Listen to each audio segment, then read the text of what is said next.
नमस्कार, दिल्ली की खबरें देख रहे हैं आप और मैं हूं आपके साथ बॉबी सिंह। बुलेटिन की शुरुआत करेंगे, उससे पहले नजर डालेंगे इस वक्त की सुर्खियों पर।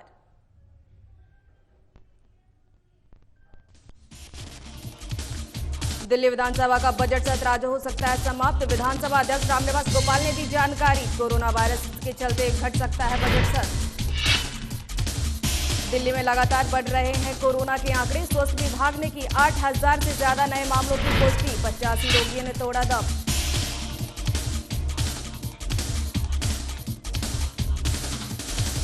दिल्ली में चोरों के हौसले बुलंद, दिन दहाड़े दे रहे हैं चोरी की घटनाओं को अंजाम। पिछले कुछ दिनों से इलाकों में लगातार हो रही है चोरी।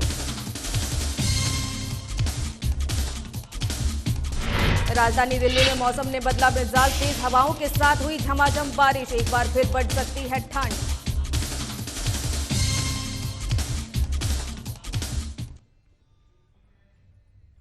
चलिए बुलेटिन की शुरुआत करते हैं। सीएम केजरीवाल ने डॉक्टर भीमराव अंबेडकर के ऊपर भाषण दिया है। अंबेडकर के आदर्शों पर चलने की बात कही और आगे क्या कहा है, आइए आपको सुनवाते हैं।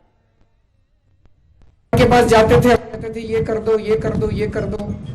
सरकार कुछ करती नहीं थी। 70 साल से नहीं कर पाए जो ये 70 साल से स्कूल नहीं ठीक कर पाए, 70 साल से अस्पताल नहीं ठीक कर पाए, 70 साल से पानी बिजली नहीं ठीक कर। अब जब 5 साल में आके हमने कर दिया तो अब लगा कि यार इनकी तो नीयत ही खराब थी, हो तो सकता था। आज उठा के देख लो, जितने IAS IPS अफसर जितने मिलेंगे, टॉप के ऊपर जितने अधिकारी मिलेंगे, सारे सरकारी स्कूलों से पढ़े हुए मिलेंगे आपको। तो एक टाइम ऐसा था जब इस देश में सरकारी स्कूल हुआ करते थे। सारे नेता, सारे अफसर, सारे उद्योगपति सारे सरकारी स्कूलों से निकलते थे। जानबूझ के धीरे धीरे धीरे धीरे धीरे धीरे करके सारे सरकारी स्कूलों को एक तो बंद करते जा रहे हैं और उनका भट्ठा बिठाते जा रहे हैं। अब सरकारी स्कूलों में ना बिल्डिंग बची है, दूसरे राज्यों में जाके, दिल्ली में भी यही हाल था थोड़े दिन पहले तक। जानबूझ के सरकारी स्कूलों को खराब करा गया और प्राइवेट स्कूलों को बढ़ाते गए ताकि एक तबका जो है, दलित तबका जो है, वो गरीब का गरीब रह जाए। अंग्रेजों के जमाने में बाबा साहब अंबेडकर की जो जिंदगी है, वो पूरी की पूरी जिंदगी एक तरह से इतना उससे प्रेरणा मिलती है। इतने गरीब परिवार से आते थे, इतने गरीब परिवार से, इतने गरीब परिवार से आने के बावजूद उन्होंने जिंदगी में डबल डॉक्टरेट करी, 2 PhD करी, और वो भी विदेशों से, दोनों PhD। मैं चैलेंज करता हूं, आज के टाइम में 1 PhD विदेश से करके दिखा दो, और विदेश से तो क्या अपने देश से ही करके दिखा दो 1 PhD। उस जमाने में उन्होंने 2-2 PhD इतने गरीब होते हुए स्कॉलरशिप ले लेके, बीच में एक बार तो लंदन से छोड़ के आनी पड़ी थी उनको, आधे बीच में जब पैसे की कमी हो गई थी उनको, फिर दोबारा गए जब पैसे का, स्कॉलरशिप वगैरह का जुगाड़ हो गया। तो 2-2 PhD उन्होंने करी और उन्होंने बार बार अपनी जिंदगी में एक ही बात कही, पूरे समाज को उन्होंने एक ही बात कही कि अगर अपने को बराबरी इनके साथ करनी है, बाकी समाज के साथ बराबरी करनी है, अगर अपने को समाज का उत्थान करना है, तो उसकी चाबी एक ही है, शिक्षा। उसकी एक ही चाबी है, शिक्षा। और उसको हमने पकड़ लिया। हमने एक योजना निकाली है कि हमारे अपने समाज में भी, दलित समाज में भी बहुत सारे प्रतिभाशाली बच्चे हैं, उनमें बहुत प्रतिभा है। वो पिछड़ क्यों जाते हैं? आजकल कंपटीशन इतना ज्यादा हो गया, इतना ज्यादा कंपटीशन हो गया कि उनको कोचिंग करने के उनके पास पैसे नहीं होते। हर चीज की कोचिंग, मैं भी जब IIT में गया था, मैंने भी कोचिंग करी थी, 2-2 इंस्टीट्यूट से मैंने कोचिंग करी थी। मैं कोचिंग नहीं करता तो शायद मेरा IIT में नहीं होता। मेरे दोनों बच्चे IIT में गए हैं, वो भी कोचिंग कर रहे हैं। दलित समाज में गरीबी के कारण बहुत सारे बच्चे कोचिंग नहीं ले पाते। आजकल 1.5, 2-2 लाख रुपए लगते हैं कोचिंग के, कोई 10-20 हजार रुपए का भी मामला नहीं बचा, 1.5-2। तो हमने एक स्कीम निकाली है। हमने बच्चों को कहा, बच्चे कोचिंग इंस्टीट्यूट में दाखिला तुम ले लो, पैसे हम दे देंगे। और चाहे देश का जितना भी बड़ा प्राइवेट कोचिंग इंस्टीट्यूट क्यों ना हो, कितना भी महंगा प्राइवेट कोचिंग इंस्टीट्यूट क्यों ना हो, और हर चीज के कंपटीशन के, चाहे बैंकिंग के हो, चाहे रेलवे के हो, चाहे IAS के हो, चाहे IPS के हो, कोई भी कंपटीशन के एग्जाम है, आप कोई भी कंपटीशन के एग्जाम देना चाहते हो, दलित समाज के बच्चों के लिए स्कीम निकाली है। आप दो, आपके सारे कोचिंग का पैसा दिल्ली सरकार देगी। तो उसने बच्ची ने बताया जी मैं IAS की परीक्षा दे रही हूँ और केवल और केवल इस वजह से दे पा रही हूँ, बहुत सिक्योरिटी गार्ड थे तो उनका घर भी बड़ा छोटा सा था, उनके पास साधन भी नहीं थे, इसलिए दे पा रही हूँ क्योंकि आपकी ये जय भीम योजना जो आई हुई है, इस योजना की वजह से मेरे हाथ में 2 पैसे आ गए और उस वजह से मैं कोचिंग दे, मुझे बड़ा अच्छा लगा। आज दिल्ली के अंदर जो हमने शिक्षा व्यवस्था बनाई है, 12वीं क्लास तक सब कुछ फ्री है। सरकारी स्कूल इतने शानदार कर दिए, इतने शानदार कर दिए सरकारी स्कूल कि कई प्राइवेट स्कूलों को मात करते हैं। प्राइवेट स्कूल कितने होंगे दिल्ली के अंदर जिसमें स्विमिंग पूल है? कोई बहुत ज्यादा नहीं है प्राइवेट स्कूल जिनमें स्विमिंग पूल है। हमारे दिल्ली के कई सारे सरकारी स्कूलों में स्विमिंग पूल खुल रहे हैं, लिफ्टें लग रही हैं, 2री मंजिल पे 3री मंजिल पे जाने पे लिफ्टें लग रही हैं सरकारी स्कूलों में, ऑडिटोरियम बन रहे हैं, हॉकी टर्फ बन रहे हैं, बड़े बड़े स्टेज वो बन रहे हैं। इतनी व्यवस्थाएं जो है प्राइवेट स्कूलों में तो 12वीं क्लास तक तो सारी शिक्षा फ्री। उसके बाद कंपटीशन के एग्जाम देने हो, कोचिंग इंस्टीट्यूट में एडमिशन ले लो, आपकी सारी कोचिंग फ्री। उसके बाद अगर आपको कहीं भी बीए करनी है, बीकॉम करनी है, लॉ करनी है, कोई भी आपको डिग्री लेनी है, किसी कॉलेज में दाखिला ले लो, 10 लाख रुपए तक का लोन आपको फ्री। आपको कोई सिक्योरिटी नहीं देनी, कोई गारंटी नहीं देनी, कुछ नहीं देनी, एक फॉर्म भरो, आपको 10 लाख रुपए तक जितने मर्जी पैसे आप मांग लो। तो आपकी पूरी की पूरी शिक्षा व्यवस्था को दिल्ली सरकार ने फ्री कर दिया। ये सपना मैं समझता हूं बाबा साहब अम्बेडकर ने देखा था, जिसको कुचलने का काम पिछले 70 साल के अंदर हुआ और जिसको पूरा करने का काम हम लोग शुरू किया है। दिल्ली के अंदर जो सीवर की सफाई होती है, सीवर की सफाई की, तो हमारे पास एक तो ऑप्शन ये था कि टेंडर कर देते, टेंडर में 3-4 बड़ी बड़ी कंपनियां आ जाती, उन बड़ी बड़ी कंपनियों को टेंडर मिल जाते। अब दलित समाज के लोगों के पास कहां से आए मशीनें? तो हमने एक डिक्की करके एक संस्था है, उनसे संपर्क किया। उन्होंने दलित समाज के 200 लोगों को सफाई कर्मचारी की लिस्ट से निकाला और उन लोगों को उसने लोन दिया। लोन देके उनको हमने सीवर की मशीनें खरीदवाई, तो वो मालिक बन गए सीवर की मशीनों के, और वो सीवर की मशीनें सरकार ने किराए पे ले ली। वही सफाई कर्मचारी जो है वो 6 लोगों को नौकरी देने वाला बना, उसके प्रॉफिट उसके पास जा रहे हैं। और नहीं तो कोई बड़ी पूंजीपति आता, 200 मशीनें लेके आता और वो उसमें प्रॉफिट कमाता। तो एक तरफ शिक्षा भी दे रहे हैं और दूसरी तरफ रोजगार का भी एक बड़ा ये बिजनेस का भी इंतजाम करने की कोशिश कर रहे हैं। आम आदमी पार्टी आपकी पार्टी है, दलितों की पार्टी है, दबे कुचलों की पार्टी है, गरीबों की पार्टी है। तो सीएम केजरीवाल को आप सुन रहे थे, जिन्होंने डॉक्टर भीमराव अंबेडकर को याद किया है और उनके आदर्शों पर चलने की बात कही है। और इसी के साथ खबरों में आगे बढ़ते हैं। दिल्ली विधानसभा का बजट सत्र मंगलवार की जगह अब शुक्रवार यानी आज समाप्त हो सकता है। दिल्ली विधानसभा अध्यक्ष रामनिवास गोयल ने कहा है कि बजट सत्र का शुक्रवार को समापन हो सकता है, लेकिन इस बारे में अभी अंतिम फैसला नहीं लिया गया है। आपको बता दें कि सदन के समय घटाने का कारण कोरोना वायरस के बढ़ रहे केसों को माना जा रहा है, जिसके चलते शुक्रवार को बजट पर चर्चा संपन्न कर सत्र को समाप्त किया जा सकता है। बता दें कि इस बार बजट सत्र के प्रश्नकाल को शामिल नहीं किया गया। वहीं इस पर सदन में विपक्ष की भूमिका निभा रही बीजेपी ने इसका विरोध किया था, जिस पर विधानसभा अध्यक्ष गोयल ने स्पष्ट किया था कि प्रश्न पूछने से अधिक लोगों की जिंदगी बचाना जरूरी है, क्योंकि कोरोना अभी गया नहीं है। ऐसे में एक जगह पर कम से कम लोगों की भीड़ हो, इसके लिए प्रयास किए जा रहे हैं और इसके लिए प्रयास भी किया जाना चाहिए। वहीं बजट सत्र के चौथे दिन दिल्ली विधानसभा में जोरदार हंगामा देखने को मिला और इस दौरान सत्ता पक्ष और विपक्ष के सदस्यों के बीच जोरदार बहस हुई। दरअसल ओखला के विधायक अमानतुल्लाह खान ने विधानसभा की अल्पसंख्यक कल्याण समिति की रिपोर्ट सदन में पेश करते हुए दिल्ली दंगों के लिए बीजेपी को जिम्मेदार बताया। इस पर बीजेपी विधायकों ने विरोध करते हुए कहा, इस पर बीजेपी के इस बयान को लेकर बीजेपी विधायकों ने जमकर विरोध किया है।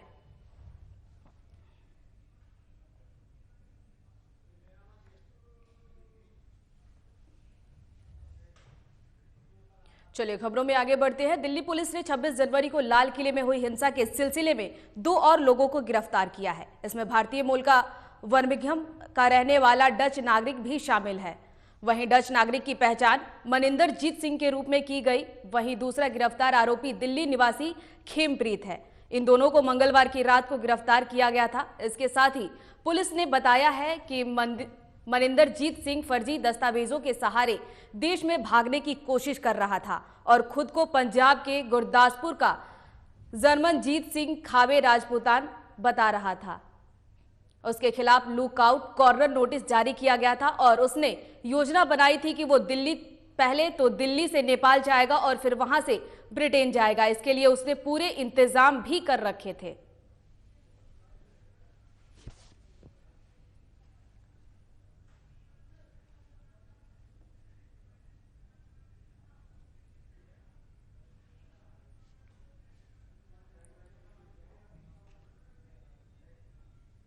खबरों में आगे बढ़ते हैं। दिल्ली की सीमाओं पर पिछले करीब 3.5 महीने से किसानों का आंदोलन चल रहा है।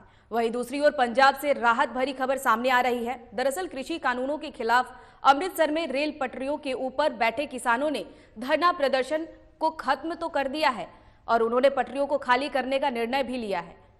मीडिया रिपोर्ट्स के मुताबिक ट्रेन रद्द होने की वजह से राज्य के कारोबारियों और किसानों को काफी नुकसान का सामना करना पड़ रहा था, जिसकी वजह से किसानों ने 169 दिनों से चल रहे धरना प्रदर्शन को अब जाकर के खत्म कर दिया है। वहीं किसानों द्वारा धरना प्रदर्शन खत्म करने के बाद ऐलान के बाद अमृतसर के जड़ियाला गुरु रेलवे स्टेशन के अमृतसर से दिल्ली के लिए ट्रेन सेवाएं शुरू हो गई है।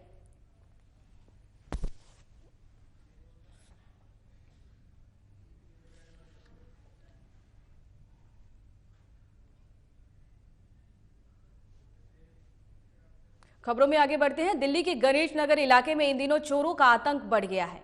दिन हो या रात चोर घरों से मोटर तो कभी घर से बाहर खड़ी बाइक की बैटरी चुरा ले जाते हैं, जहां पिछले कुछ समय से ऐसी चोरी की कई वारदातें सामने आ चुकी है।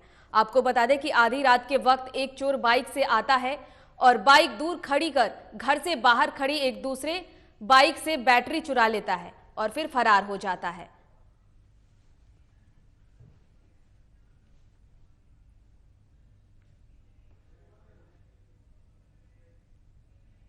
और पेट्रोल डीजल के दाम भले ही 12 दिनों से चुप्पी साध के बैठे हों, लेकिन इसकी भारी कीमत रोजाना आम आदमी को चुकाना पड़ रहा है।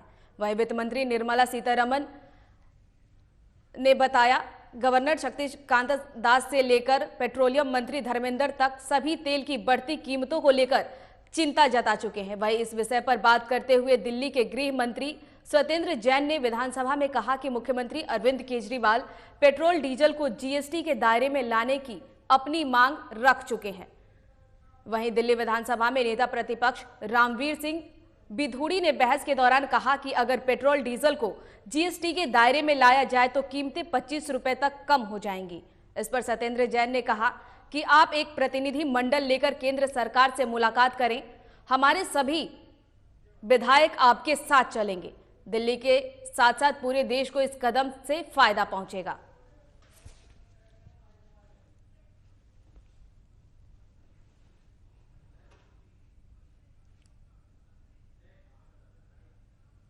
और दिल्ली में बुधवार को एक दिन में कोरोना वायरस संक्रमण के 8,593 नए मामलों की पुष्टि हुई है और 85 रोगियों ने दम तोड़ दिया है। इसके साथ ही अधिकारियों ने बताया कि दिल्ली की महामारी से जान गंवाने वालों की कुल संख्या अब तक 7,228 हो गई है। वहीं स्वास्थ्य विभाग के मुताबिक शहर में संक्रमण की मामलों में की संख्या 4,59,957 हो गई है। इसके साथ ही दिल्ली में मंगलवार को 7,830 नए मामले सामने आए थे और 83 लोगों की मौत भी हो गई है इस दौरान।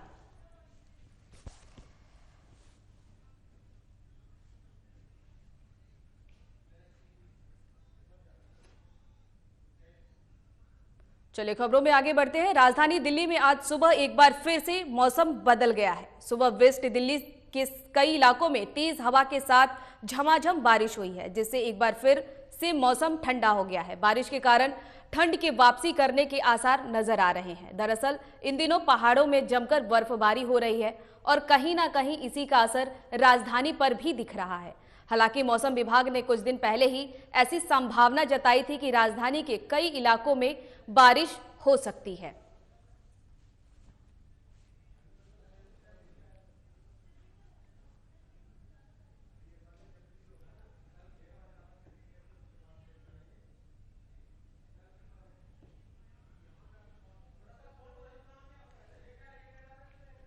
तो आपको बता दें कि मौसम विभाग ने इससे पहले ही बताया था कि दिल्ली के कई इलाकों में तेज बारिश होने के आसार हैं, जिसको देखते हुए आज मौसम ने करवट बदली और झमाझम बारिश होते हुए भी दिखाई दिया।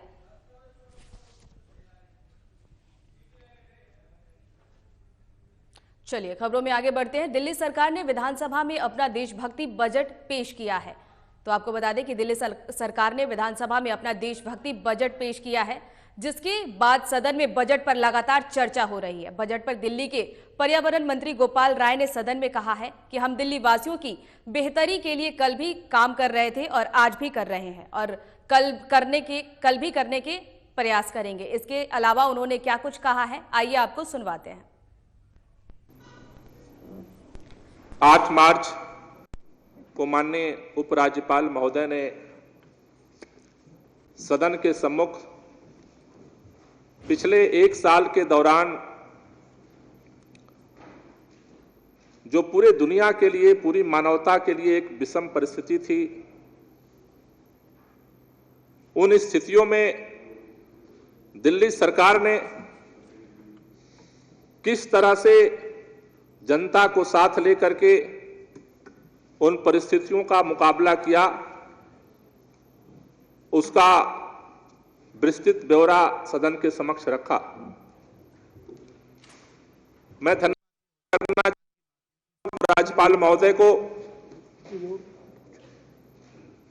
उन्होंने जिस तरह से सदन प्रस्तुत किया। अध्यक्ष महोदय, हमारा देश और दुनिया के तमाम देशों के अंदर अलग अलग तरह की बीमारियों से मानव सभ्यता जूझती रही है, लेकिन जिस तरह का संकट पूरे दुनिया ने और खास तौर से भारत के अंदर आया, दुनिया की महाशक्ति बनने का सपना देखने वाली ताकत चीन के अंदर से ये कोरोना वायरस पैदा हुआ और दुनिया की सबसे बड़ी महाशक्ति अमेरिका के अंदर सबसे ज्यादा मौत का सामना लोगों को करना पड़ा। दिल्ली हमारे देश की राजधानी है। देश के अन्य हिस्सों में भी कोरोना का संकट आया, उससे लोग जूझे, लेकिन हम आप सब जानते हैं कि अब तक दुनिया के वर्ल्ड स्वास्थ्य ऑर्गेनाइजेशन, दुनिया के बड़े बड़े रिसर्च बताते हैं कि गरीबी से बीमारी पैदा होती है। ये दुनिया की पहली अनोखी बीमारी है जो हवाई जहाज से आई भारत के अंदर। देश की राजधानी होने के नाते दूसरे देशों से फ्लाइट दिल्ली आई सबसे पहले, और सबसे पहले कोरोना वायरस से संक्रमित लोग दिल्ली के अंदर केंद्र सरकार और राज्य सरकार ने मिलकर के उनकी सुविधा देने का काम शुरू किया और उसका परिणाम हुआ कि सबसे पहले इस वायरस को फैलने का मौका दिल्ली के अंदर मिला। दिल्ली के अंदर एक नई तरह की चुनौती पैदा हुई, लेकिन मैं बधाई देना चाहता हूं दिल्ली के मुख्यमंत्री और दिल्ली के स्वास्थ्य मंत्री को, दिल्ली की जनता को बधाई देना चाहता हूं कि जिस तरह से इस महामारी का सामना पूरी मुस्तैदी के साथ सरकार ने किया, आज पूरे देश के अंदर उसका एक उदाहरण बना हुआ है। दिल्ली के अंदर स्वास्थ्य सेवाओं को बेहतर करने के लिए बेड का इंतजाम किया गया।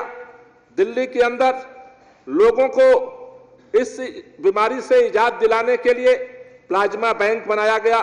दिल्ली के अंदर आइसोलेशन में इसके इलाज की प्रक्रिया शुरू की गई। डॉक्टरों की टीम बिठाई गई जो सीधे मरीज को फोन करके उनको गाइड करते थे। पूरे दिल्ली के अंदर दिल्ली के साथ सतर्कता के साथ साथ इलाज कराने का काम जिस तरह से दिल्ली सरकार ने किया, आज वो एक मिसाल बना है और इसके लिए मैं तहे दिल से उपराज्यपाल महोदय के इस वक्तव्य का मैं धन्यवाद करना चाहता हूं और दिल्ली के लोगों को बधाई देना चाहता हूं कि दिल्ली के लोगों ने इस महामारी का तमाम विपरीत परिस्थितियों के बावजूद मुकाबला किया और एक रोल मॉडल प्रस्तुत किया। अध्यक्ष महोदय, न सिर्फ मुकाबला किया, इस महामारी ने दिल्ली के अंदर एक साथ 3 संकट पैदा किए।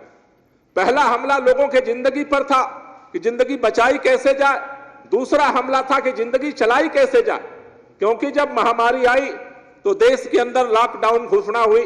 लॉकडाउन के बाद गरीब लोगों के लिए अपनी जिंदगी को चलाना, अपने भोजन का इंतजाम करना एक बड़ा संकट पैदा हुआ। और उस समय मैं बधाई देना चाहता हूं कि दिल्ली की सरकार ने, दिल्ली के अंदर देश की पहली सरकार है जिसने 10 लाख लोगों को सुबह और शाम, जिनके पास अन्न का संकट था, भोजन का संकट था, उन सब लोगों को भोजन की व्यवस्था करने का काम किया। और दिल्ली के इन तमाम विधायकों को मैं सलाम करना चाहता हूं। जब लोग अपने घरों में छुपे हुए थे डर के मारे, हमारे माननीय विधायकों ने, तमाम दिल्ली के लोगों ने, तमाम संस्थाओं ने अपनी जान की बाजी लगा करके दिल्ली के गरीबों को सेवा करने का काम दिया और सरकार से हाथ मिला करके दिल्ली के लोगों की सेवा किया और संकट से उबारा। दिल्ली सरकार ने उस समय लोगों को राशन की व्यवस्था की जिनके पास कार्ड था, लेकिन जिनके पास कार्ड था, राशन देने के लिए कूपन जारी किया गया। दिल्ली के अंदर ऑटो